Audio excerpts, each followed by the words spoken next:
U.S. Senator Chris Murphy of Connecticut, the chairman of the Senate's Europe Subcommittee, joins me now. Senator, you were there with Senator McCain in Kiev back in December, rallying with the protesters. Do you think there's any way the administration can stop Moscow from absorbing Crimea now, or is basically the peninsula lost?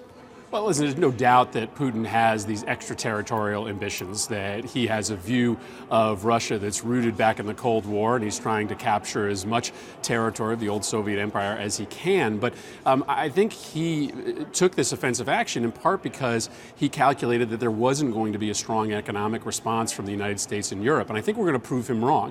Hopefully, we're going to pass sanctions legislation here in the Senate, giving the president broad sanctions authority over Russia, its government, and perhaps its economic enterprises. And I think Europe will join us. And if we send a unified message to Russia, I think their calculus will change here. Understandably, today they are digging in deeper. But if we get these sanctions right, we do it with Europe, I think Putin will have to reconsider.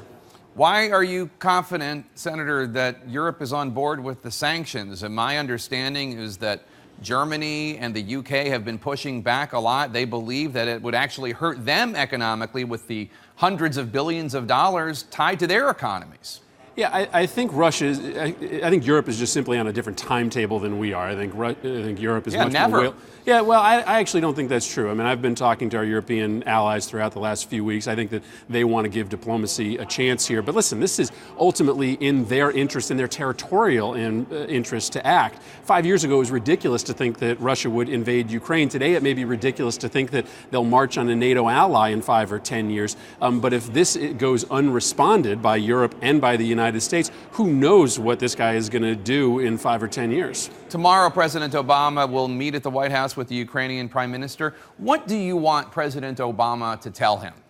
Well, Putin here is operating from a position of weakness. I mean, even if he is able to cloud the status of Crimea, 95% of Ukraine is outside Crimea, and he has essentially sealed their fate. They are going to join the EU, but they can only do that with significant economic support from the United States, the IMF, and Europe. And so our focus, really first and foremost, should be solidifying the Ukrainian economy, because even if we do sort of have a frozen conflict in Crimea over the next several years, if Ukraine, the rest of Ukraine, joins with the EU with the help of the United States through economic aid, that essentially ruins Putin's ambitions to reestablish the old Soviet empire through something called a customs union or the Eurasian Union. This is a big deal if he loses the rest of Ukraine, and that's where most of our focus should really be. Senator, don't you think the best case scenario right now is that the United States just contain Putin to Crimea and just make sure that Russia doesn't expand into eastern Ukraine, at least in the short term?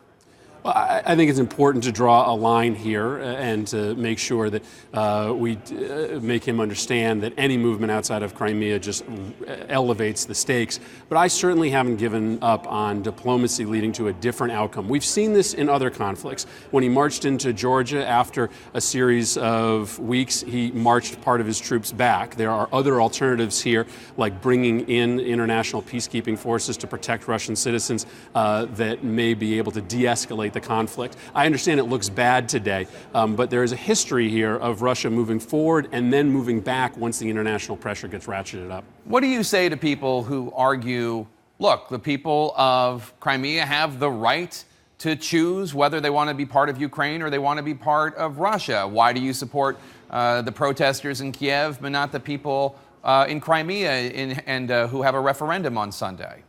Well, ultimately, Russia has to answer that question themselves as well, because they have populations within their borders who might decide to associate with other countries as well. This is never how we've established international borders, just by allowing for countries to march in, occupy a region, and then hold illegal referendums. The idea that Russia is going to hold a referendum with guns literally being held to the voter's head, with Ukrainian television being turned off and Russian propaganda substituted, is absolutely preposterous. There can be a conversation about increased sovereignty for the people of Crimea, but there has to be an international consensus to change borders, or we would be living in a world of international pandemonium. It seems, last question for you, Senator, it seems that Vladimir Putin is probably just trying to wait things out and hoping this becomes accepted as the new normal. They have Crimea. Doesn't it seem like he's winning that, at least for now? Well, ultimately, he's not winning because a couple weeks ago, he had the president of the entire country under his thumb. He had prevented them from joining the EU. Today, he has essentially lost the rest of Ukraine. He has become an international pariah for the time being. There are going to be enormous economic consequences to his economy because of this, with the possible consequence of tens of thousands of jobs being lost. Putin is in a very weak position. We shouldn't glorify the fact that he's marched on Crimea, because ultimately his entire country loses status no matter what happens to the future of that section of Ukraine.